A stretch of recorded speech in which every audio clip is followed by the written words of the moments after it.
Hey, how y'all doing? Right? Another day, another dime. If you're making $1, hell yeah. But if you're like me, you're just making a dime. Uh, so like with work, for the last however many years, I would typically have to get up at 3 in the morning, right? Because I work at 4 in the morning.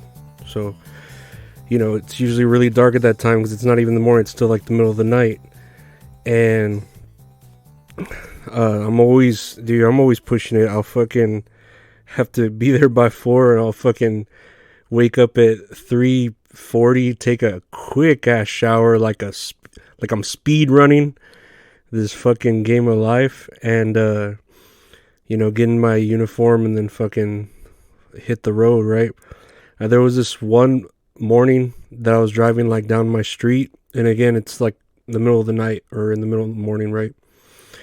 Dark, and I'm going down my street, and in the road I see a toy horse that's just there in the middle of the road, a toy horse, like something you get with like a Barbie doll that about that size. And it like scared me that it was there. I was in a hurry. I look up and I see this toy horse, so I swerve to dodge it, and I just keep driving because, I mean, one, I'm in a hurry because I woke up late as fuck, and then two, because it scared me. Like, why is it there? This little monito, little horse, just in the street, and it was right side up. It wasn't knocked over or anything. Like like some Indian in the cupboard bullshit. So that's where I'm going with this. No, that really happened. I swear to you. But yeah, remember the movie? Huh? Do you? Do you? Indian in cover? Huh? So if you don't know a lot about Indian in the cupboard, what is it? Like the kid would put a figure in the cupboard and it's magic, and he turned the key and it would like steal the soul out of someone's body from, I don't know, history or another dimension. Would it be when that person's asleep? So this world would be a dream to them, or is it just plucking them from their reality?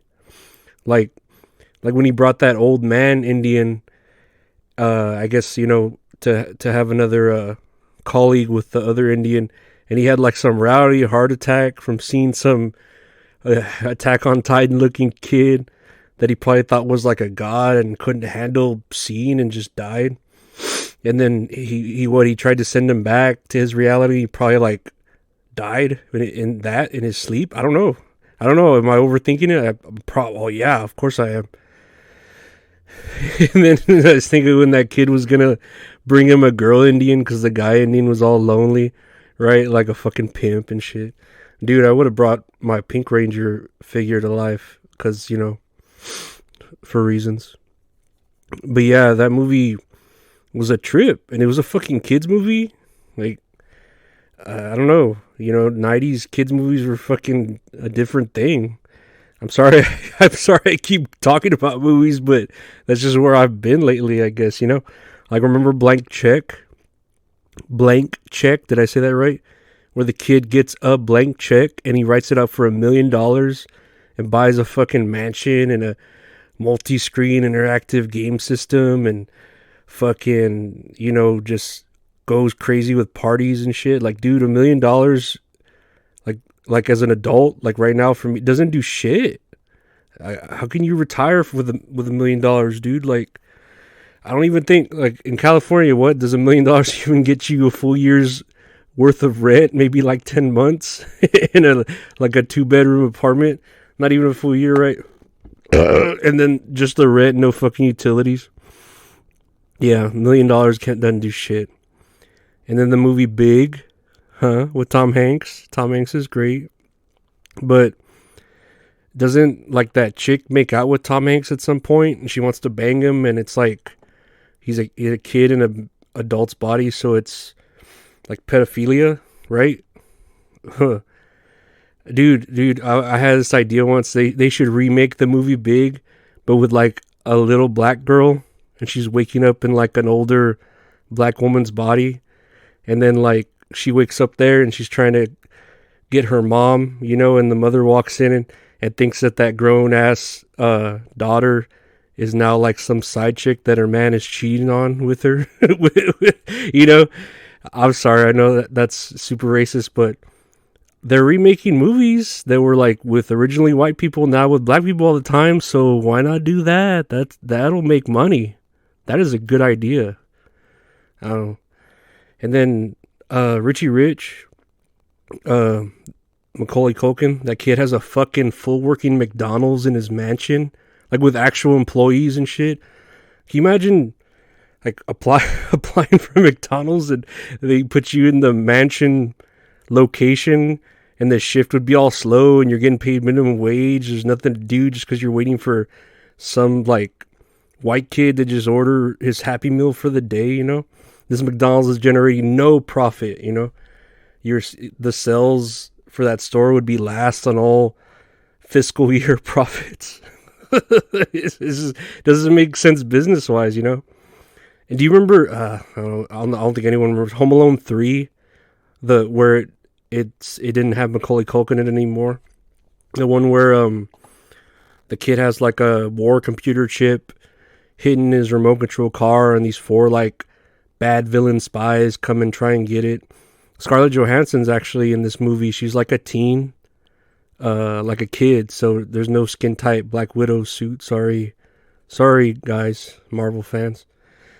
Anyways, I remember distinctively there's this part in that movie where he's home alone, haha, and there's this mean old woman neighbor that like has been mean throughout the whole thing, and she's supposed to go check up on him, but the female spy villain encounters her and ties her up to a chair in the garage and kisses her on the forehead and says I left my heart in San Francisco, all sexy like, and leaves her in the garage with the door open to freeze. Like, it was a fucking weird ass scene. Speaking of scenes that, God, dude, they just are in my head all the time. Do you remember as a kid I loved watching the movie Baby's Day Out? And dude, there was this one scene in that movie, and you really should just watch just the one. I don't know, the whole movie is great. I haven't seen it in a while, but that scene. So there's the 3 criminals who have stolen the baby to basically from a rich woman to get ransom from it, you know. And they're in the park with the baby, and the cops show up. So the leader of the bad guys hides the baby on his lap under a coat. Well, and remember, hear me out. This movie's from 1994, so people laughed at things differently. So the baby is right on the guy's crotch on his lap under the coat, and the baby just starts grabbing and twisting and punching the shit out of the guy's dick while the cops are questioning him about the missing baby. And the dude's there reacting with high-pitched changes in his voice, you know, like, I'm sorry, or I can't do that, you know, with his dick's getting messed up for the sake of comedy. And then from that, the kid grabs a fucking Zippo lighter out of the pocket from the dude's coat and somehow flicks it on. It has the flame right under the tip of the guy's dick. And the dude starts rowdy tripping out because his dick's just on fire, you know? Well, and it goes on for like 2 minutes of that, and the cops finally leave. He takes the coat off, and his fucking crotch is just fully on fire. He's screaming. He stopped, dropping, and rolling, and his fellow henchmen are like, oh, I'll put it out. And they just stomp the shit out of his fucking cock. I'm serious, dude. Like, look it up on YouTube. I had to re-look it up. It's literally titled Baby's Day Out Best Scene. It's so fucking great. It is so fucking great. And I don't know how that shit made in the movie. But speaking of shit, so we're stepping away from comedy, and I remember a time, and this hit me yesterday when I was kind of like trying to take a shit and I struggled to, and I was reminded of the time where I was like super constipated and I didn't shit for like 2 weeks. So, oh my God, just thinking about it now, it's terrible. So I would say I was, I don't know, 24, in my mid-20s, right? And I was still living with my mom, so maybe she had done some fucking brujeria curse shit on me. But one day, I couldn't shit right. Like, it started for the day, and I didn't really think anything of it, you know? I'm here just eating regular, whatever, food. And 2 days come, and then 3 days come. still eating but not shitting. And I'm like, okay, I'm noticing it, but I'm like, okay, whatever. You know, I'm a kid. This shouldn't happen to me. And then a week passed. Well, I'm not a kid. I'm fucking a young adult. And then a week passed, and I started noticing, like, okay, I haven't shitted, you know? And when I would sweat, I felt ugly, like as if waste was trying to escape my body through my sweat, you know? So a week has passed. I finally was like, no, I need to take care of this. So I bought, and I didn't go to the doctor, it's funny. So I bought laxatives and raisins and prunes and figs. Okay, dude, side note real quick. Figs are the best fruit ever. Like, fuck strawberries. And bananas are alright, but fuck strawberries, fuck bananas, like, all that shit. Figs are so fucking great. Like, dry or fresh, they are so great. Fucking expensive, but they're worth it. Okay, back to the story. So, I tried all those laxatives and some of the fruit, right? Didn't work. So, I went to the harder shit, like maybe Metamucil, and then, like, getting Epsom salt, mixing that with, like, hot water and drinking that. Nothing. So we're at 2 weeks now, and I'm like, fuck this, I'm gonna do whatever it takes, right? So I buy an enema, and then, like, look at the instructions, and I'm like, okay, I need to put this up my ass. So I kind of follow it, and nothing's really happening, right? And this is the first time I've ever shoved anything up my ass, so I wasn't sure, am I doing it wrong, or how would my body react to this gay shit, right? So the enema chemical went in, and nothing happened. Nothing really happened, and I was like, oh God, you know. But then tomorrow came, and I finally shit, and I heard hallelujah. I felt the touch of God. Everything went back to normal, and I just was so fucking happy. Like, God, being constipated is so fucking terrible. But I went back after that to just eating my Sonic brown bag specials. I didn't. It makes you. Yeah, I don't care about my body. I don't care.